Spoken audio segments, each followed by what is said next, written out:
खुशी की वृद्धि हो, समाज के लोगों का जीवन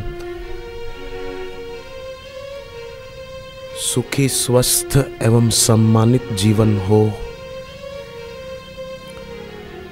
उसके लिए पूज्य बापू जी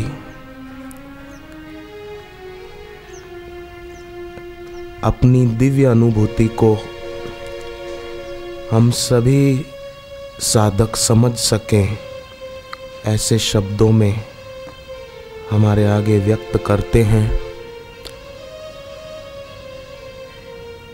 हमें भगवान के नाम की दीक्षा देकर हमारे हृदय को पवित्र करते हैं। एक संत किसी के घर पर गए, रात को रुके, सुबह जाने को तैयार हुए। उस गृहस्थ ने संत को कहा कि इसी जीवन में ईश्वर की प्राप्ति हो, उसके लिए कोई उपाय। बोले 3 बातें याद रखना। एक तो मोमबत्ती उसको दी, दूसरी बात उसको सुई दे दी, दूसरी चीज, और तीसरी चीज एक तिनखा दिया। मोमबत्ती देकर कहा कि दूसरों को प्रकाश देना, किसी को अंधेरे में मत धकेलना। भले खुद जलना पड़े तो जलना, पर दूसरों को प्रकाश देना। आजकल तो कई स्वार्थी लोग खुद प्रकाश में रहकर दूसरों को अंधेरे में धकेलना चाहते हैं। अपने लिए बड़ा बंगला बनाकर किसी के फ्लैट को तोड़ने का अपराध करना चाहते हैं। कितनी स्वार्थी वृत्ति हो गई, कितना घिनौना काम हो गया ये, किसी को तोड़ना।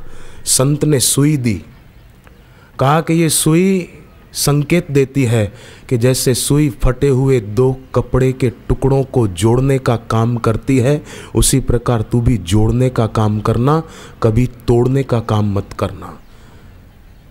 किसी घर में फूट पड़ी हो तो जोड़ने का काम करना, तोड़ने का नहीं। तुलसीदास जी ने विनय पत्रिका में बड़े सुंदर शब्द कहे हैं। भक्त के लिए भक्त कैसा होना चाहिए, और सदग्रस्त कैसा होना चाहिए, साधक कैसा होना चाहिए, और देश का राजा कैसा होना चाहिए, ये भी बताया है। राजा वो होना चाहिए जैसे माली बगीचे के पेड़ पौधों को सींचता है, उनको पोषता है, समय से खाद पानी डालता है। ऐसे ही राजा वो होना चाहिए जो पोषण करे, शोषण करे नहीं। किसी का घर तोड़े नहीं, किसी का घर बना दे। गुजरात में एक महात्मा बोलते थे कि करोड़ों रुपया खर्च करके मूर्ति के लिए मंदिर बनाने की आज कोई जरूरत नहीं है, पर कुछ रुपए खर्च करके किसी जीते जागते भगवान के लिए एक छोटा सा मंदिर बनाने की जरूरत है। पर कोई दुष्ट लोग वो मंदिर भी तोड़ने की सोचते हैं। नहीं, बनाओ, तोड़ो मत। राजा माली जैसा होना चाहिए, माली जैसे बगीचे को सींचता है, फूलों को खिला देता है, ऐसा राजा होना चाहिए। बड़े लोग ऐसे होने चाहिए, तभी उनका बड़प्पन सार्थक है।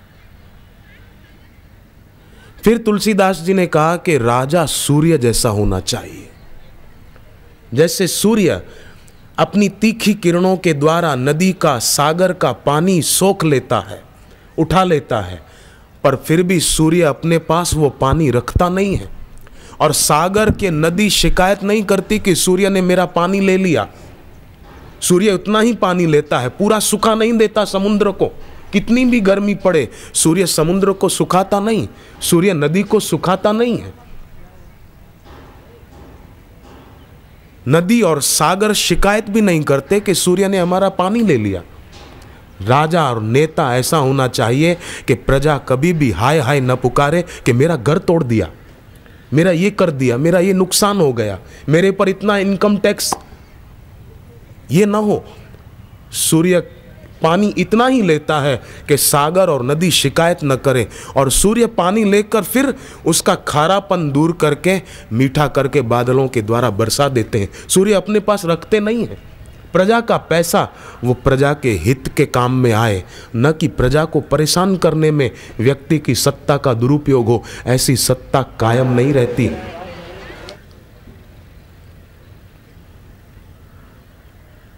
सेवा होनी चाहिए। भगवान ने गीता में कहा, ते प्राप्नुवन्ति मामेव सर्वभूत हिते रताः। सबका हित हो, यही भाव हर व्यक्ति को रखना चाहिए। स्वामी शरणानंद जी महाराज बोलते थे कि इस धरती का हर आदमी अगर ठान ले कि मेरे पास जो बल है मैं उसका दुरुपयोग नहीं करूंगा, एक छोटे से छोटा व्यक्ति भी, बड़ा सेठ, बड़ा नेता, कोई भी इस देश का, इस धरती का हर व्यक्ति ये ठान ले कि मुझे अपने बल का दुरुपयोग नहीं करना है, बस, तो न्यायपालिका की, न्यायालय की, पुलिस की, किसी की जरूरत ही नहीं पड़े।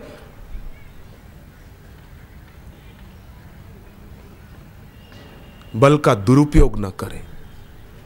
अपने पास अधिकार मिला है, भगवान ने दिया है, तो अधिकार दूसरों के अधिकार की रक्षा करने के लिए दिया है, किसी के अधिकार को तोड़ने के लिए नहीं दिया।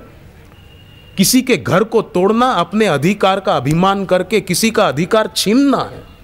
किसी का अधिकार छीनना क्यों? किसी के अधिकार की रक्षा करनी चाहिए। अधिकारी बन पाएगा वो, काहे का अधिकारी बन पाएगा? गुरु की, भगवान की कृपा का अधिकारी बन पाएगा। यमुना नदी के एक किनारे पर मथुरा है, यमुना नदी के एक किनारे पर वृंदावन है। मथुरा में कंस रहता था, वृंदावन में नंद रहते थे। भगवान जन्मे तो मथुरा में, पर जाने की इच्छा रखते हैं ब्रज में। यमुना नदी कर्म की प्रतीक है।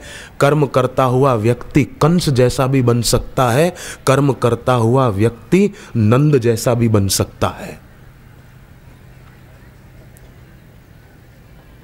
आज सुबह बापूजी जहां ठहरे हुए हैं एकांत में, वहां मैं तो रात को ही पहुंच गया था। सुबह बापूजी सैर करने के लिए निकले, मैं पीछे पीछे था और 2-3 सेवक थे साथ में। तो सैर करते करते बहुत दूर जंगल के तरफ गए तो एक छोटा गांव था, कुछ घर थे। उसमें एक गरीब आदमी जिसका घर मिट्टी की चुनाई से, मिट्टी और ईंटें उससे बना हुआ था, ऊपर छप्पर था। बापूजी ने उसको कहा कि ये रेती पड़ी है इधर तुम्हारे पास, तुम प्लास्टर क्यों नहीं करा देते, मकान मजबूत हो जाएगा तुम्हारा घर। बोले बापू मेरे पास पैसे नहीं है, मैं गरीब हूँ, क्या करूँ, जमीन थोड़ी सी है, उतनी ही खेती हो पाती है कि घर का गुजारा हो सके। बापूजी ने तुरंत जो आश्रम के व्यवस्थापक थे उनको कहा कि इनका एड्रेस लिख लो और अपना फ़ोन नंबर आश्रम का उनको दिया कि सीमेंट हम भिजवा देते हैं और तुम प्लास्टर करवा दो। ये जोड़ो, तोड़ने का काम मत करो। क्यों तोड़ना? किसी के घर को बनाना सीखो, उनको सीख देनी चाहिए। और आज की इस प्रभात को हम सत्संग में, आज मंगलवार है, हनुमान जी का वार है, हम सभी 4 लाइनें बोलेंगे, पहले मैं, फिर आप दोहराना और शुभ संकल्प करना कि पवन तनय बल पवन समाना। हनुमान जी ऐसे लोगों को सद्बुद्धि दो कि किसी के घर को तोड़ना नहीं, बनाना सीखे। नासिक में सत्संग था कुंभ के पर्व पर, जब तो कुंभ पूरा होने के बाद मुझे गुरुदेव ने कहा तू 2-3 दिन यहाँ रुक आश्रम में। मैं रुका तो समिति के सज्जनों ने मुझे कहा कि हम हर महीने गरीबों को अनाज बांटने की सेवा करने जाते हैं, इस बार कुंभ के कारण हम 2 दिन लेट हो गए, तो आप चलेंगे हमारे साथ? मैंने कहा जरूर। मैं गया तो कुछ झोपड़ियाँ बिल्कुल टूटी फूटी, मैंने तुरंत फ़ोन पर बापूजी को कहा कि गुरुदेव ऐसी ऐसी यहाँ स्थिति है, एकदम फटी झोपड़ी है। बापू ने कहा तेरे पास जितने पैसे हों समिति ने दिए दक्षिणा के, वो उनको दे करा, और अपन आश्रम से अहमदाबाद से और भिजवाएंगे, उनको कहना मकान बना कर देने की सेवा चालू कर दो। और कुछ लोग बीमार थे झोंपड़ियों में, मैंने वो भी बात की गुरुदेव से। बापूजी ने कहा समिति को कहे कोई डॉक्टर को पकड़ो और जल्दी वहाँ दवाइयाँ पहुँचाने की सेवा भी हर महीने होनी चाहिए, और वो नासिक समिति कर रही है। यहाँ भी मुझे कल उल्लासनगर समिति के सज्जनों ने बताया कि कई गरीबों के इलाकों में वो समिति के लोग सेवा करने जाते हैं। यहाँ बाढ़ जो आई थी उल्लासनगर के आसपास के एरिया में, तब भी समिति के भाइयों ने और आश्रम वालों ने सेवा की थी। और कई गरीब इलाकों में उल्लासनगर समिति के लोग जाते हैं सेवा करने। तो एक अपने डॉक्टर भी हैं साधक उल्लासनगर के, वीरुमल जी के सुपुत्र, वो भी दवाइयाँ लेकर अपनी तरफ से सेवा करने के लिए जाते हैं। दूसरों का भला कैसे हो ये करना चाहिए। हम किसी को सुख नहीं दे सकते हैं, पर हम इतना तो जरूर कर सकते हैं कि किसी को हमारे कारण दुख ना हो। और ध्यान रखना, जो व्यक्ति खुद दुखी होता है ना, उसका दुख दूर हो सकता है, पर जो दूसरे को दुख देता है उसका दुख कभी दूर नहीं हो सकता। उसका दुख कोई दूर कर नहीं सकता। भगवान भी चाहे तो उसका दुख दूर नहीं कर सकते, क्योंकि उसका किया हुआ कर्म उसका पीछा करेगा, उसको छोड़ेगा नहीं। वही वाली था सुग्रीव का बड़ा भाई, जिसने सुग्रीव की शादी कराई थी, जिसने सुग्रीव को रहने के लिए बड़ा आलीशान महल दिया था। और वही वाली था जो तीर कमान लेकर, तलवार लेकर वाली का पीछा करता, सुग्रीव का पीछा करता था कि कहीं सुग्रीव दिखे तो उसको मार डालूं। नहीं तो वही वाली था, उसने शादी कराई थी, उसी ने उसके रहने के लिए घर बनाया था, और वही वाली सुग्रीव की जान लेने के लिए उसके पीछे रहता था। कर्म कब व्यक्ति को सुख दे और कब व्यक्ति को दुख दे पता नहीं, इसलिए बुद्धिमान लोग किसी को दुख देते नहीं हैं, अपितु सेवा करते हैं। अपने द्वारा जितनी सेवा हो जाए अच्छा है। ये तन भगवान ने दिया है परोपकार करने के लिए, ये शरीर भोग के लिए नहीं है। पर स्वार्थी लोग सोचते हैं, अभिमानी लोग जिनको अधिकार का मद आ जाता है, वो सोचते हैं कि हमको ये अधिकार मिला है, ये शरीर मिला है भोगों के लिए। नहीं, अगर शरीर पाकर भोग करेंगे तो फिर दूसरे जन्म में भोग योनि मिल जाएगी। फिर घोड़े, गधे, ऊंट, बैल की योनि में दुख उठाना पड़ेगा, क्या फायदा। ये तन न साथ देगा, ये धन न साथ देगा, सदगुरु बिन जहां में कोई न साथ देगा। कितना भी आदमी सत्ता के ऊंचे शिखर पे जाके बैठ जाए, कितने ही रुपयों के बंडल जमा कर ले, परंतु मरेगा तो खाली हाथ मरेगा। सिकंदर मरते मरते बोल कर गया कि मैं एक भिखारी की तरह मर रहा हूं, मैंने लोगों को सताकर इतना धन इकट्ठा किया, कई बहनों की मांग का सिंदूर उजाड़ा, कई बच्चों को अनाथ बनाया, परंतु आज मैं एक भिखारी की तरह मर रहा हूं। ये सिकंदर के शब्द थे। आजकल के जो कहलाने वाले सिकंदर हैं, वो भी अगर सिकंदर की बात याद रखें ना तो बेड़ा पार हो जाए। धन्यवाद उन नेताओं को है जो सचमुच किसी को तोड़ते नहीं हैं, किसी का घर तोड़ते नहीं हैं, अपितु जोड़ने के लिए संलग्न रहते हैं कि इस व्यक्ति का नहीं टूटना चाहिए, किसी का नहीं टूटना चाहिए। इसका क्यों? सताए जो गरीबों को उसे शैतान कहते हैं, करे सेवा गरीबों की उसे भगवान कहते हैं। किसी का बनाना सीखना चाहिए। आज सुबह मुझे बड़ा आश्चर्य लगा, कैसे बापूजी कभी उस तरफ उल्लासनगर कई बार आए और उस तरफ रुके भी हैं, पर आज पहली बार न जाने को बापू बोले नहीं इधर चलो घूमने, नहीं इधर चलेंगे सैर करने, इधर चलेंगे। फिर बीच में गाड़ी मंगाई, गाड़ी के द्वारा काफी दूर गए, फिर पैदल उतरे, पैदल चलते चलते वहीं पहुंचे, और उसका जहां घर था उससे आगे बापूजी नहीं गए, वहां से फिर घूम गए। आज की बात बता रहा हूं, वहां से फिर लौट गए, और वहां एक हनुमान जी का छोटा मंदिर भी था। बापूजी ने कहा कि सीमेंट पहुंच जाना चाहिए इसके पास और प्लास्टर करा देना। फिर बापू ने प्यार से हंसते हंसते कहा, प्लास्टर नहीं कराया ना मैं अगली बार देखने आऊंगा, नहीं तो तेरी पिटाई करूंगा। प्यार से कहा, और वो खूब हंस रहा था कि नहीं बापू हो जाएगा। अपने द्वारा किसी का मंगल हो कितना अच्छा है। तो वो 4 पंक्तियां सब बोलेंगे शुभ संकल्प करते हुए कि स्वार्थी लोगों के संकल्प न फलें, हम साधकों भक्तों के संकल्प फलें और सबका भला हो, सबका मंगल हो। पवन तनय बल पवन समाना, पवन तनय बल पवन समाना, पवन तनय बल पवन समाना, पवन तनय बल पवन समाना, बुद्धि विवेक विज्ञान निधाना, बुद्धि विवेक विज्ञान निधाना, बुद्धि विवेक विज्ञान निधाना। बुद्धि विवेक विज्ञान निधाना। कवन सो काज कठिन जग माही। कवन सो काज कठिन जग माही। कवन सो काज कठिन जग माही।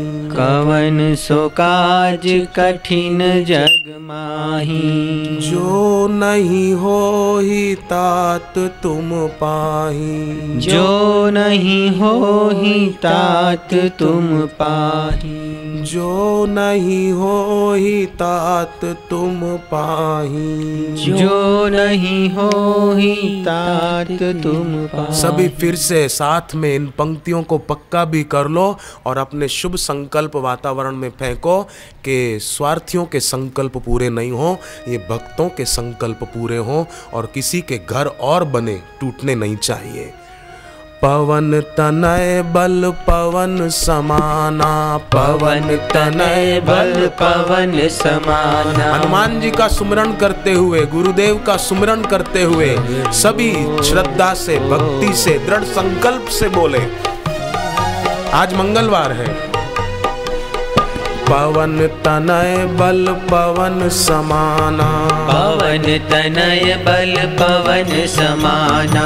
पवन तनय बल पवन समाना। पवन तनय बल पवन समाना। बुद्धि विवेक विज्ञान निधाना। बुद्धि विवेक विज्ञान निधाना। बुद्धि विवेक विज्ञान निधाना। बुद्धि विवेक विज्ञान निधाना। कवन सो काज कठिन जग माही। कवन सो काज कठिन जग माही। कवन सो काज कठिन जग माही। कवन सो काज कठिन जग माही। जो नहीं होहि तात तुम पाही। जो नहीं होहि तात तुम पाही। जो नहीं होहि तात तुम पाही। जो नहीं होहि तात तुम पाही। जय सिया राम जय जय सिया राम। जय सिया राम जय जय सिया राम। जय सिया राम जय जय सिया राम। जय सिया राम जय जय सिया राम। जय सिया राम जय जय सिया राम। जय सिया राम जय जय सिया राम। जय सिया राम जय जय सिया राम। जय सिया राम जय जय सिया राम। जय सिया राम जय जय सिया राम। जय सिया राम जय जय सिया राम। दीन दयाल विरुद्ध संभारी। दीन दयाल विरुद्ध संभारी। दीन दयाल विरुद्ध संभारी। दीन दयाल विरुद्ध संभारी। हरहु नाथ मम संकट भारी। हरहु नाथ मम संकट भारी। हरहु नाथ मम संकट भारी। हरहु नाथ मम संकट भारी। पवन तनय बल पवन समाना। पवन तनय बल पवन समाना। बुद्धि विवेक विज्ञान निधाना। बुद्धि विवेक विज्ञान निधाना। बुद्धि विवेक विज्ञान निधाना। बुद्धि विवेक विज्ञान निधाना। कवन सो काज कठिन जग माही। कवन सो काज कठिन जग माही। कवन सो काज कठिन जग माही। कवन सो काज कठिन जग माही। जो नहीं होहि तात तुम पाही। जो नहीं होहि तात तुम पाही। मंगल भवना मंगल हारी। मंगल भवन अमंगल हारी। मंगल मंगल भवन अमंगल हारी, मंगल भवन अमंगल हारी। उमा सहित जहि जपत पुरारी, उमा सहित जहि जपत पुरारी। उमा सहित जहि जपत पुरारी, उमा सहित जय जपत पुरारी। जय सिया राम जय जय सिया राम, जय सिया राम जय जय सिया राम। नमः शिवाय ओम नमः शिवाय, नमः शिवाय ओम नमः शिवाय। हर हर भोले नमः शिवाय, हर हर भोले नमः शिवाय। हर हर भोले नमः शिवाय, हर हर भोले नमः शिवाय। आशुतोष तुम अवधर दानी, आशुतोष तुम अवधर दानी। आशुतोष माने शीघ्र प्रसन्न होने वाले देव महादेव हैं।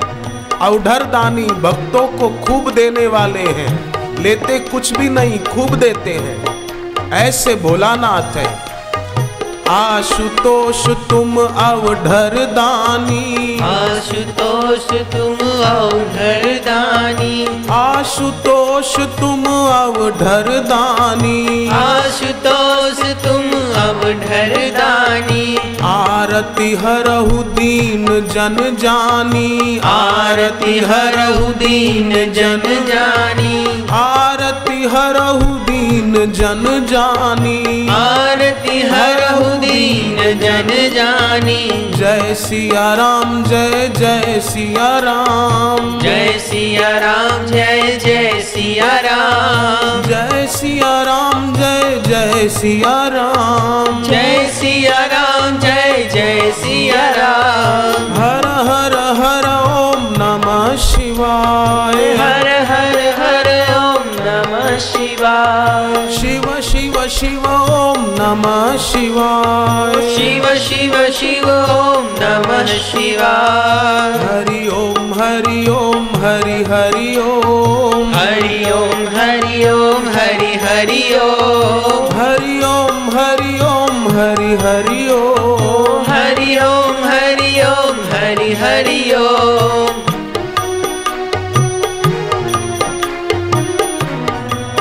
द्रौपदी ने विपत्ति के समय भगवान को पुकारा, कैसे रक्षा हुई? हाथी को मगरमच्छ खींच रहा था, पुकारा भगवान को, कैसे रक्षा हुई? ध्रुव को सौतेली मां ने कष्ट दिया, कैसे भगवान प्रकट हो गए? मीरा को जहर दिया, कैसे अमृत हो गया था? सागर पर पुल कैसे बन गया था?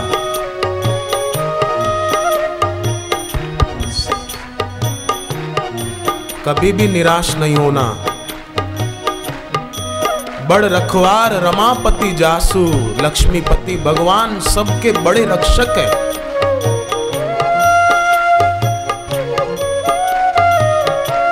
वो भगवान हम सबको देख रहे हैं।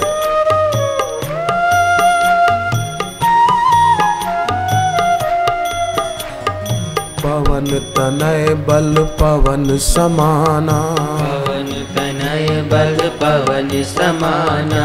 बुद्धि विवेक विज्ञान निधाना, बुद्धि विवेक विज्ञान निधाना। कवन सुकाज कठिन जग माही, कवन सो काज कठिन जग माही। जो नहीं होहि तात तुम पाही, जो नहीं होई तात तुम पाही। जय सिया राम जय जय सिया राम, जय सिया राम जय जय सिया राम। जय सिया राम जय जय सिया राम, जय सिया राम जय जय सिया राम। जय सिया राम जय जय सिया राम, जय सिया राम जय जय सिया राम। बड़ रखवार रमापति जासु। अभी अगर थोड़ी कोई परिस्थिति ऐसी हो ना तो डरना नहीं, ईश्वर जो करता है अच्छे के लिए करता है। शायद इसमें भी कुछ थोड़ी, जैसे सोने को आग में तपाते हैं तो उसको नष्ट करने के लिए नहीं, थोड़ी चमक आ जाए उसके लिए तपाते हैं। ऐसे ही अभी अगर कोई कष्ट है तो डरना नहीं कि सोना नष्ट हो जाएगा, अपितु और चमक आ जाएगी, और खुशी आएगी, और आनंद आएगा। देखते जाओ क्या होता है। बड़ रखवार रमापति जासू, वो बड़े रक्षक हैं। कितनी लंबी रात हो फिर भी दिन तो आएगा, जल में कमल खिलेगा फिर से वो मुस्काएगा। देता है जो कष्ट वही कष्टों को हरता है, मानव तू परिवर्तन से काहे को डरता है। ईश्वर जो कुछ करता है अच्छा ही करता है। ईश्वर जो कुछ करता है अच्छा ही करता है। मानव तू परिवर्तन से काहे को डरता है। मानव तू परिवर्तन से काहे को डरता है। ईश्वर जो कुछ करता है अच्छा ही करता है। ईश्वर जो कुछ करता है अच्छा ही करता है।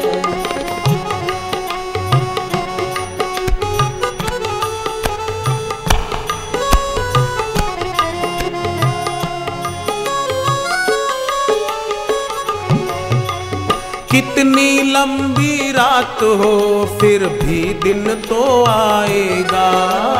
कितनी लंबी रात हो फिर भी दिन तो आएगा। जल में कमल खिलेगा फिर से वो मुस्काएगा। जल में कमल खिलेगा फिर से वो मुस्काएगा। देता है जो कष्ट वही कष्टों को हरता है। देता है जो कष्ट वही कष्टों को हरता है। मानव तू परिवर्तन से काहे को डरता है। मानव तू परिवर्तन से काहे को डरता है। ईश्वर जो कुछ करता है अच्छा ही करता है। ईश्वर जो कुछ करता है अच्छा ही करता है।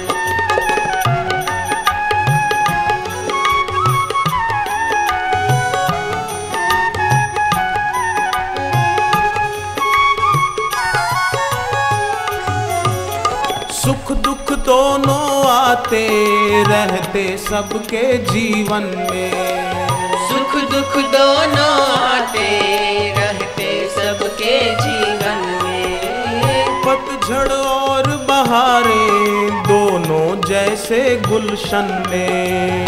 पतझड़ और बहारें दोनों जैसे गुलशन में। चढ़ता है तूफान कभी और कभी उतरता है। चढ़ता है तूफान कभी और कहीं उतरता है। मानव तू परिवर्तन से काहे को डरता है। मानव तू परिवर्तन से काहे को डरता है।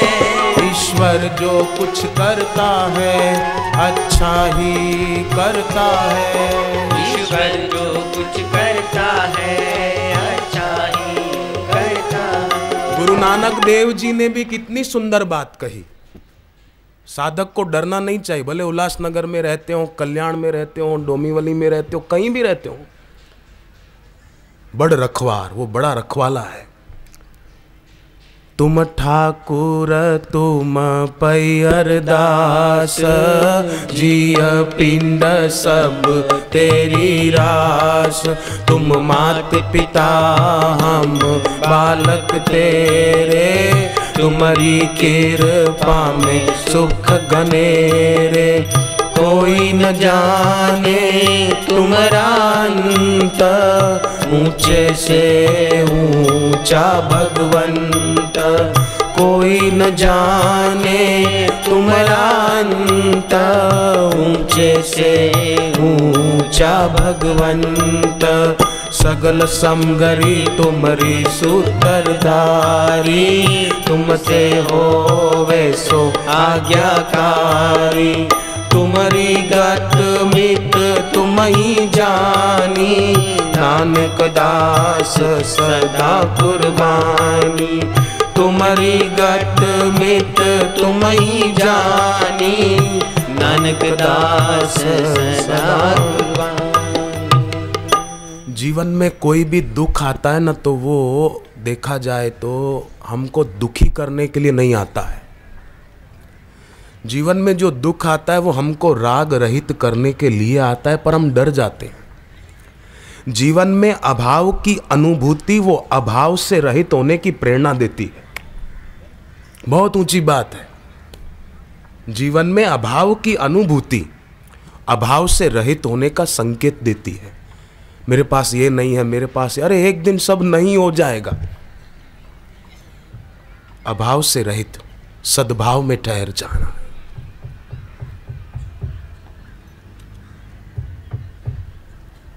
मुझे भगवान ने मनुष्य शरीर दिया, सद्बुद्धि दी, हम सत्संग में जा पाते हैं, ये कम है। पर सावधानी के अभाव में, वस्तु और व्यक्ति के अभाव से पीड़ित होकर व्यक्ति जीवन में निराश हो जाता है। मेरे पास अमुक चीज़ नहीं है, मेरा अमुक दोस्त नहीं रहा, मेरी फलानी पत्नी नहीं रही, फलाना नहीं रहा, वो मर गया। वस्तु और व्यक्ति के अभाव से पीड़ित होकर व्यक्ति निराशा में जीवन जीता है। पर सत्संग में, नाम जप में ये शक्ति है कि जीवन में से अभाव का ही अभाव हो जाए। देखो क्या होता है कि व्यक्ति कोई काम कर रहा है घर पे, दुकान पे, तब तो ठीक, पर जब व्यक्ति का काम पूरा होता है ना, तो फिर व्यर्थ चिंतन शुरू हो जाता है। फ्री बैठे हो तो कुछ ना कुछ फिर सोचते रहते हैं। और क्या सोचते हैं कि बीती हुई बातों के बारे में, या तो भविष्य के विषय में कोई कल्पना करते रहते हैं। चिंतन विषयों की स्मृति मात्र है। जिन विषयों का उपभोग किया या जिन व्यक्तियों से संबंध स्वीकार किया, उसका चिंतन होता है। जो भोग हम भोग चुके हैं उनका चिंतन होता है। या जिन व्यक्तियों से संबंध स्वीकार कर लिया, ये मेरा दोस्त, ये मेरी सहेली, ये फलाना, उनका चिंतन होता है। और फिर वो चिंतन करते करते व्यक्ति दोबारा फिर मैं ऐसा करूं, दोबारा फिर उससे मिलूं। इस प्रकार व्यक्ति की संसार में सत्य बुद्धि बढ़ती रहती है। परंतु अपना काम पूरा हुआ, शांति से बैठ गए, जीवन रसायन पुस्तक पढ़ी, बापूजी के सत्संग की कोई कैसेट सुनी, तो उससे इतना ऊंचा लाभ होगा कि व्यर्थ चिंतन से अपने को हम भिन्न देखेंगे। व्यर्थ चिंतन को हम दृश्य मात्र अनुभव करके उससे संबंध विच्छेद कर सकेंगे। वो तो दृश्य है, चिंतन के रूप में हमारे सामने है ना। दृश्य मन की आंखों के सामने चिंतन के रूप में है, वास्तव में नहीं है। तो जो वास्तव में नहीं है उसकी भ्रांति हो रही है, उसका अस्तित्व नहीं है। पर लोग उसको सच्चा मान लेते हैं। मैं ऐसा करूं, मैं ऐसा करूं, मैं ऐसा करूं, वो मिले तो ये करूं, तो फिर पतन होता है।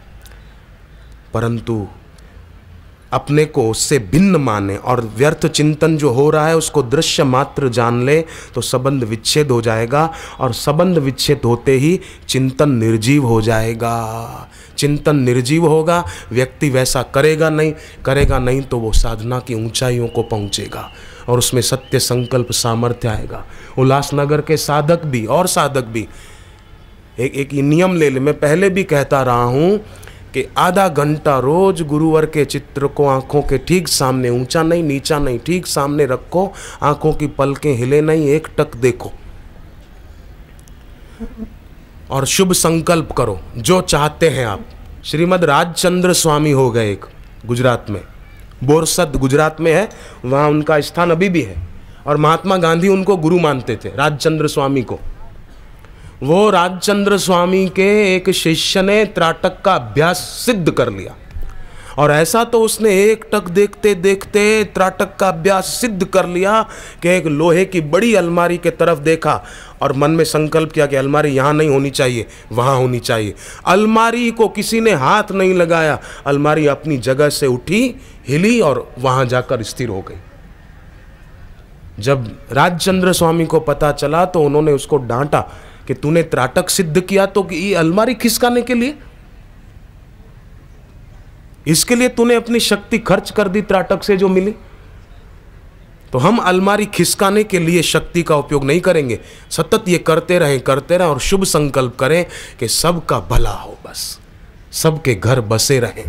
स्वतयस्तु ते कुशलमस्तु चिरायुरस्तु गोत्राभिवृद्धि धन धान्य समृद्धिरस्तु ऐश्वर्यमस्तु बलमस्तु रिपुक्षयोस्तु वंशे सदैव भवताम हरिभक्तिरस्तु।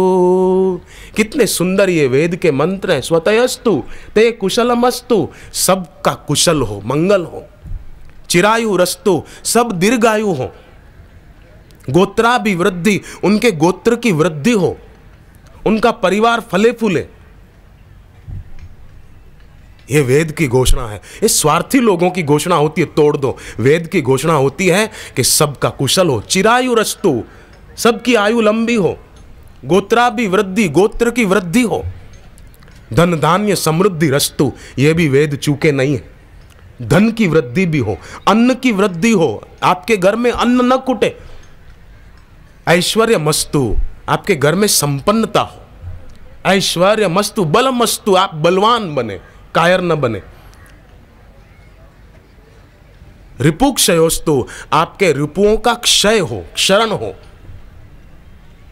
वंशे, फिर आखिरी में कितनी सुंदर घोषणा की, वंशे सदैव भवताम हरि भक्ति रस्तु, आपके वंश में भगवान की भक्ति खूब फले फूले। केवल धन बढ़े नहीं, भक्ति भी बढ़े। ये हमारे शास्त्र कहते हैं, ये पूज्य बापू कहते हैं। सर्वे भवन्तु सुखिनः सर्वे सन्तु निरामयाः सर्वे भद्राणि पश्यन्तु मा कश्चित् दुःख भाग् भवेत्। ये महापुरुषों की घोषणा है। अरे कई भजन गाने वाले गायक भी कभी कभी अच्छी बातें गा लेते। कर ख्याल मिठा जानी छो ब्यन के रंजाई तो इतना नेठ लदे विंदे। यहां से तो चला जाना है, क्यों किसी को सताता है। दिल किसी का मत सता, दिल खुदा का नूर है। तो जो भी बड़े ऊंचे पद पर पहुंचे हुए हैं, वो अगर समाज के लोगों की सेवा करते हैं, माली की तरह पोषें, शोषण न करें, सूर्य की तरह ले तो सही पर फिर मीठा करके बरसा दें। तुलसीदास जी ने राजा के लिए एक शब्द और जोड़ा कि राजा एक किसान की तरह होना चाहिए। किसान कैसे? कांटे झाड़ जांखड़ दूर करके हल चलाकर बीज बो देता है, कई गुना पाता है। राजा किसान की तरह हो, ऐसे बीज बोए कि प्रजा को आगे भी वर्षों तक सुख शांति मिलती रहे। ऐसा कुछ करें।